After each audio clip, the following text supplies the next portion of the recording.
जय हिंद दोस्तों। कैसे हैं आप सब? उम्मीद करते हैं अच्छे होंगे। तो चलिए आज हम सिलेबस के बारे में कुछ जानकारी प्राप्त करेंगे। जैसा कि आप सभी इस बात से परिचित होंगे भली भांति कि कोई भी विषय पढ़ने से पहले क्या पढ़ते हैं? विषय सूची, इसको कंटेंट कहते हैं। आखिर विषय में हमको पढ़ना क्या है, ठीक है? क्योंकि अगर जिसको न्यू कहा जा रहा है, यही नहीं अगर मजबूत होगा और अच्छे से हम पढ़ाई नहीं करेंगे तो फिर सिलेबस नहीं मालूम होगा तो फिर चैप्टर कैसे पढ़ेंगे। तो चलिए आज हम चैप्टर और सिलेबस के बारे में जान लेते हैं कि क्या क्या हमें पढ़ना है 11 में बायोलॉजी में और बायोलॉजी के अंतर्गत जीव विज्ञान जो कि जूलॉजी में, ठीक है। तो क्या लिखा हुआ है? जीव विज्ञान प्रथम प्रश्न पत्र। प्रथम यानी बायोलॉजी जो होता है 2 पार्ट में डिवाइडेड होता है। नंबर 1 होता है जूलॉजी और सेकंड होता है बॉटनी यानी वनस्पति विज्ञान। तो ये प्रथम प्रश्न पत्र है जिसको जूलॉजी कहा जाता है, जंतु विज्ञान। इसमें देखिए आगे दिया हुआ है कि ये नंबर डिवीजन है, कैसे कैसे बटा हुआ है। तो इकाई 1 में सजीव जगत की विविधता है आपका 8 नंबर का, इसमें से कोई प्रश्न पूछे जाते हैं। इकाई 2 में आपका है जंतुओं की संरचनात्मक संघटना, ठीक है, ये आपका 7 नंबर का प्रश्न पूछा जाता है इस चैप्टर से। इकाई 3 में है मानव कार्य की, जिसको ह्यूमन मॉर्फोलॉजी बोला जाता है। इसमें से आपका 15 नंबर का क्वेश्चन पूछता है। और इकाई 4 में आपका जनन एवं जनन स्वास्थ्य, इसमें से आपका 5 नंबर। टोटल आपका कितना हुआ? 35 नंबर। तो ये आपका जंतु विज्ञान 35 हुआ। फिर ऐसे ही वनस्पति विज्ञान से 35 नंबर के क्वेश्चन पूछे जाएंगे। तो टोटल कितना हुआ? 35 और 35 70 और 30 नंबर का आपका क्या होता है? प्रैक्टिकल्स होते हैं। तो प्रैक्टिकल्स में भी आगे हम बातचीत करेंगे इसी वीडियो में। तो वीडियो को लास्ट तक देखते रहिए, बने रहिए और ध्यान से समझिए कि सिलेबस क्या है, ठीक है। तो देखिए यहाँ पे इकाई 1 में सजीव जगत की विविधता है। इसमें हमको क्या क्या हेडिंग्स वगैरह मिलेंगे उसको हमको पढ़ना है। तो इसमें देखिए क्या सजीव क्या है। इसमें पहला वो आपका हेडिंग होगा सजीव क्या है, व्हाट इज लिविंग। तो ये लिविंग्स क्या होते हैं, लिविंग थिंग्स क्या होते हैं, इसके बारे में हम जानेंगे। और जीवों में विविधता की संकल्पना, आखिर जीवों में जो वेरिएशन है ये कहाँ से शुरू हुआ, क्या क्या वेरिएशन है, किस आधार पर इन लोग को डिवाइड किया जाता है। ये सारा चैप्टर और इसके अंदर जो भी टॉपिक है इसकी हम लोग डिटेल में चर्चा करेंगे, पढ़ेंगे। ये सिलेबस जानने के बाद एक एक दिन करके हम लोग सारी जानकारी प्राप्त करेंगे। तो वीडियो में लास्ट तक बने रहिए और अपने दोस्तों के साथ भी शेयर करिए। अगला देखिए जीवधारियों का वर्गीकरण है, यानी क्लासिफिकेशन ऑफ एनिमल्स। क्लासिफिकेशन कैसे कैसे बांटा गया है, किस बेस पे इन लोग को अलग अलग रखा गया है, इसकी वर्गीकरण की आवश्यकता क्यों पड़ी, क्यों हम लोग को इसको वर्गीकृत करने की आवश्यकता पड़ी। ये जीवों के 3 डोमेन, इसमें जीव की जो जातियाँ होती हैं, कौन से वंश का है, ग्रुप क्या है, ये सब इसमें हम लोग पढ़ेंगे। जीव के 5 जगत या 5 वर्गीकरण का आधार क्या था, वायरस और वायराइड्स क्या होते हैं, वायरस और वायराइड्स क्या होते हैं, इसके बारे में हम देखेंगे। और उसके बाद आप वर्गीकरण विज्ञान एवं द्विनाम पद्धति, इसको बाइनॉमिनल पद्धति कहा जाता है। तो इसमें हम लिखेंगे वर्गीकरण विज्ञान, जातियों की संकल्पना एवं वर्गीक्रमबद्धता, द्विनामकरण पद्धति। इसमें जीवों का नामकरण किया गया था। मोनेरा का वर्गीकरण प्रमुख लक्षण क्या है, जगत प्रोटिस्टा के अंतर्गत कौन कौन से जीव आते हैं, और जंतुओं के प्रमुख लक्षण एवं वर्गीकरण, प्रमुख कशेरुकी और अकशेरुकी जो जीव हैं वो कौन कौन से होते हैं, 3 से 5 लक्षण, कम से कम 2 उदाहरण भी इसमें हमको जानना है। जीवों में विविधता के अध्ययन हेतु साधन, म्यूजियम और प्राणी पार्क, जिसको जू बोला जाता है, हम लोग प्राणी पार्क को जू। और इसमें देखिए लिखा है कशेरुकी और अकशेरुकी, ये क्या होता है, इस संघ में कौन से प्राणी आते हैं। तो इस सारी चीज़ें हम डिटेल में पढ़ेंगे एक एक टॉपिक करके, ठीक है। और इकाई 2 में देखिए दिया हुआ है संरचनात्मक संघटना, उनकी बनावट कैसे होगी। जंतु उत्तक क्या होते हैं, उत्तक किस प्रकार कार्य करते हैं, ये सब पढ़ेंगे हम।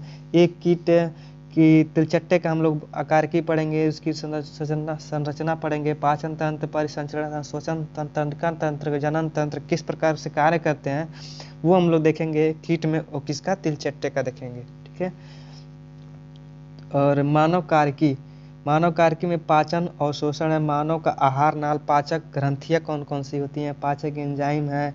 और क्रमाकुंचन क्या होता है? क्रमाकुंचन के थ्रू ही हम लोग क्या, जब भोजन को खाते हैं तो क्रमाकुंचन मूवमेंट या गति जो होती है उसी के कारण हम लोग का जो भोजन होता है स्टमच में पहुंचता है, यानी जिसको हम लोग पेट बोलते हैं। प्रोटीन कार्बोहाइड्रेट का वसा और शोषण और स्वांगीकरण। प्रोटीन क्या होता है, कार्बोहाइड्रेट क्या होता है, वसा क्या होता है, इनका पाचन कैसे होता है, और शोषण क्या होता है, स्वांगीकरण क्या होता है, सारी जानकारी आपको यहाँ मिलती रहेंगी।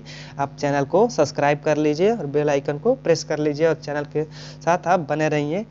और जो भी आपको डाउट्स हो वो आप कमेंट में ज़रूर मेंशन करिए, ठीक है। देखिए यहाँ पे प्रोटीन कार्बोहाइड्रेट वसा का कैलोरिक महत्व क्या होता है, इसमें कितनी ऊर्जाएं होती हैं, क्या इसके इम्पोर्टेंस है, उसके बारे में। परिक्षेपण क्या होता है, पोषण और पाचन की विकृतियां क्या है, पीईएम अपच, कब्ज, उल्टी, पीलिया, ये सब क्या होता है, सारा हम लोग इसमें पढ़ेंगे। फिलहाल सिलेबस की जानकारी हम लोग ले रहे हैं। सांस लेना और श्वसन में क्या अंतर होता है, इसकी भी चर्चा करेंगे आगे हम लोग। इसमें देखिए दिया हुआ जंतुओं में श्वसांग, रिकॉल ओनली, श्वसन अंग, श्वसनांग को श्वसन अंग कौन कौन से होते हैं? मानव श्वसन तंत्र के अंतर्गत फेफड़ा वगैरह हम लोग सब पढ़ेंगे। मानव में सांस लेने की प्रक्रिया, इसके बारे में चर्चा करें। मानव में गैसों का आदान प्रदान, गैसों का परिवहन, श्वसन का नियंत्रण, यानी कुल मिला जुला के इसमें हम लोग देखेंगे रिस्पायरेशन क्या होता है मनुष्य में और इसकी मैकेनिज्म क्या होती है, क्रिया विधि, इसके बारे में हम लोग चर्चा करेंगे। श्वसनीय आयतन, इसके अंदर क्या होता है, श्वसन की संबंधित विकृतियां, यानी सांस से जो भी संबंधित विकृति यानी रोग वगैरह हैं वो सब क्या होते हैं, उसके सिम्टम्स क्या हैं। अस्थमा हुआ आपका, एम्फाइसेमा हुआ, रेस्पिरेटरी डिसऑर्डर्स।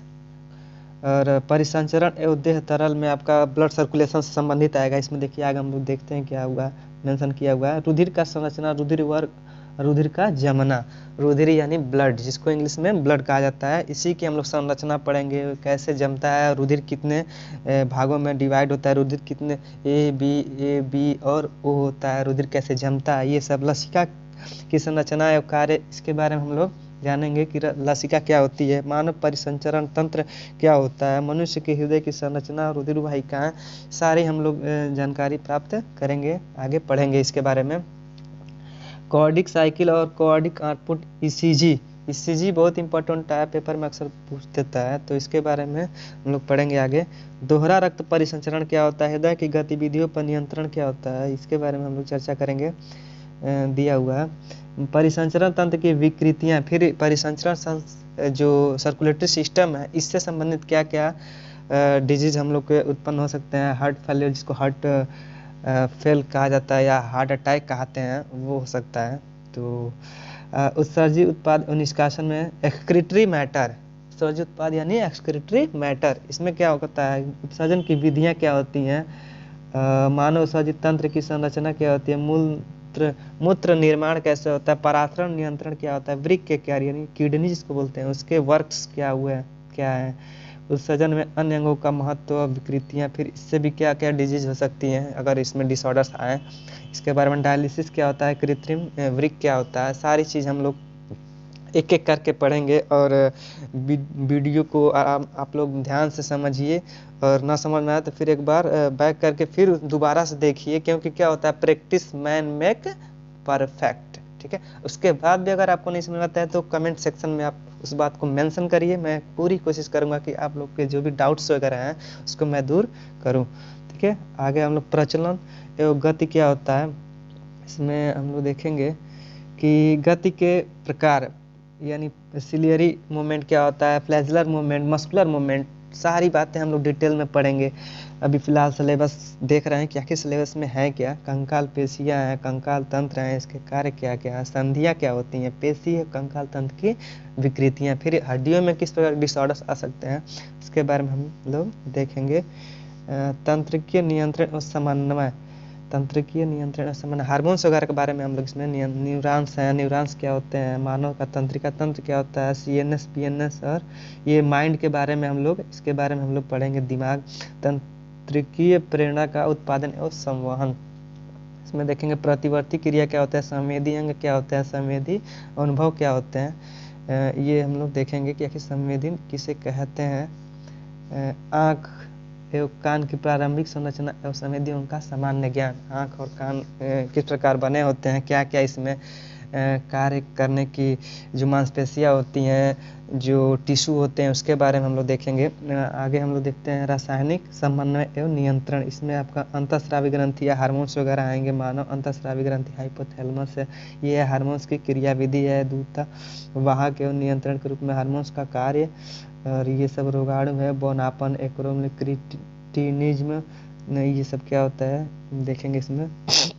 मानव कार्य के संबंधित रोग, इसमें हम लोग नर एवं मादा का जनन तंत्र पढ़ेंगे। वृषण एवं अंडाशय की सूक्ष्मदर्शी शरीर संरचना, युग जनन, शुक्राणु जनन, अंडजनन क्या होता है, मासिक चक्र क्या होता है, निषेचन क्या होता है, और ये प्लेसेंटा निर्माण क्या होता है, सब पढ़ेंगे आगे हम लोग।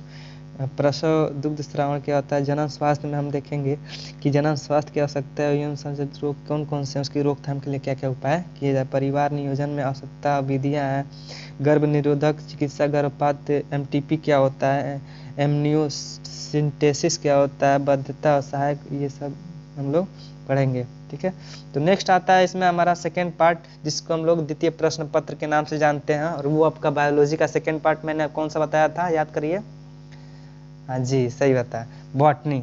ठीक है, वनस्पति विज्ञान। इसमें हम लोग देखते हैं इकाई 1 के अंतर्गत कोशिका संरचना और कार्य, ये आपका 12 नंबर का प्रश्न इसमें से पूछे जाएंगे, और बहुत इंपॉर्टेंट है कोशिका। 11 का बेस है, समझिए 11। अगर आप बायोलॉजी से करियर अपना बनाते हैं तो कोशिका आपको पढ़ना ही पड़ेगा, और वो भी पढ़ना नहीं, अच्छे से पढ़ना पड़ेगा, क्योंकि आप अगर एक बार मन से पढ़ लिए तो जिंदगी भर आपके काम आएगी। जैसे कि आप क्या बचपन में ABCD पढ़े होंगे, तो ABCD अभी तक नहीं भूला, और भूल के भी आपसे नहीं भूलेगा। ठीक है, तो कोशिका जो है, सेल जिसको बोलते हैं, इसको आप अच्छे से पढ़िएगा, मेरी ये राय है। ठीक है,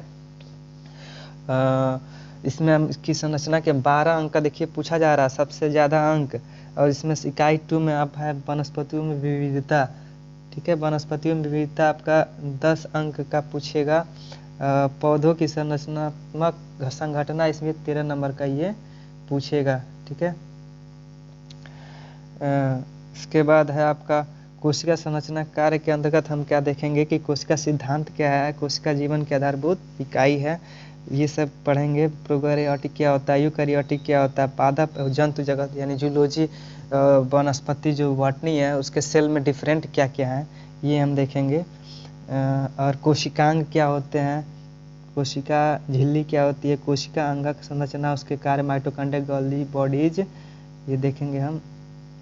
राइबोसोम्स क्या है, लाइसोसोम, रिक्तिका, लवक, माइक्रो बॉडीज, इसके सब हम लोग देखेंगे। कोशिका कंकाल में सिलिया, फ्लैजिला, तारा का, ये सब क्या है, इसके कार्य क्या क्या है, किस लिए रिस्पॉन्सिबल होती हैं, ये सब देखेंगे। केंद्रक क्या होता है, सजीव कोशिकाओं का रासायनिक संगठन, जैविक अणु, एंजाइम, कोशिका विभाजन में ये सब देखेंगे। अर्धसूत्री, समसूत्री, कोशिकीय चक्र यानी माइटोसिस और मियासिस, सारा डिटेल्स में पढ़ेंगे, सब आप लोग को समझ में आएगा, ये मेरा दावा है। ठीक है, बशर्ते आप लोग दिमाग यहीं पर स्थिर करके पढ़िए, नहीं या कभी कभी क्या होता है कि आप पढ़ तो रहे होते हैं लेकिन आपका दिमाग कहीं और होता है, तो ऐसा बिल्कुल भी नहीं होना चाहिए।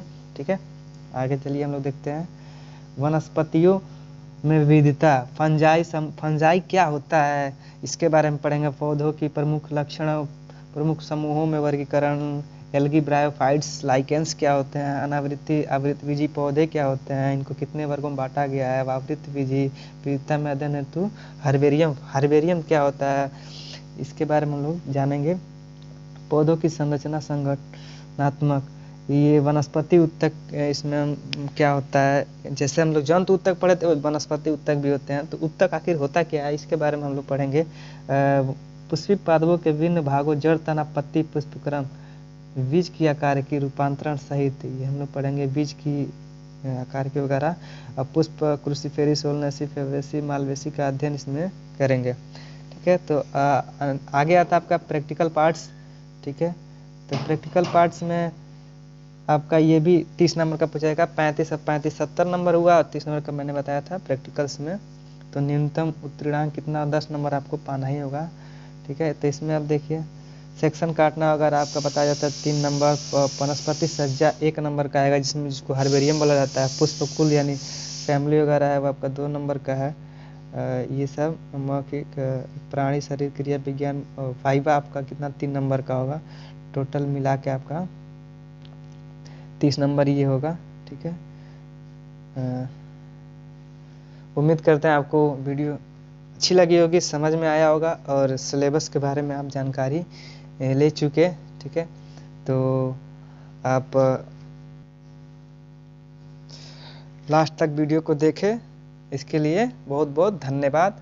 और सिलेबस को आप अच्छे से समझ गए होंगे और अगले टर्म में हम लोग एक एक करके इसके बारे में पढ़ेंगे कि आखिर इस चैप्टर में जो भी टॉपिक है वो टॉपिक को हम लोग को अच्छे से समझना है विथ डायग्राम। और बायोलॉजी में समझिए तो आप 60-70% डायग्राम बेस्ड है। ठीक है, तो डायग्राम आपको बनाने आना चाहिए, नहीं आती है तो सीख लीजिए। ठीक है, और वीडियो को अधिक से अधिक अपने दोस्तों को शेयर करिए, जिससे उन लोगों को भी जानकारी मिल सके कि आखिर सिलेबस है क्या, जो 11 का बायोलॉजी है उसमें सिलेबस क्या है, इसके बारे में जाने। ठीक है, तो मिलते हैं नेक्स्ट वीडियो में, तब तक के लिए जय हिंद।